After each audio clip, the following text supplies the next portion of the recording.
আল্লাহর কথা মানুষের পরিবর্তনের জন্য। এই কোরআনের কথাগুলো আমাদের জিন্দেগি বদলাবার জন্য। মসজিদে জুমার নামাজে প্রত্যেক জুমায় বয়ান হয়।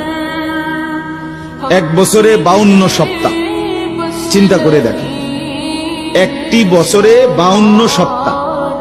তাহলে 52 সপ্তাহ ইমাম সাহেব আপনাদের জন্য নসিহত করে। তো এইভাবে যদি 30 বছর 40 বছর ধরে শুনে থাকেন, তাহলে আজকে কতদিন ধরে আল্লাহর কথা শুনতেছেন? বছরে 52, তো এভাবে 40 বছর, এভাবে 30 বছর, এভাবে 50 বছর। অথচ এত লম্বা সময় আল্লাহর কথা শুনবার পরেও এখনো মিথ্যা বলা ছাড়তে পারলেন না। এত লম্বা সময় আল্লাহর কথা বলা শুনবার পরেও বিড়ি সিগারেট খাওয়ার অভ্যাসটা ছাড়তে পারলেন না। এত লম্বা সময় আল্লাহর কথা শুনবার পরেও চা দোকানের আড্ডা বন্ধ করতে পারলেন না।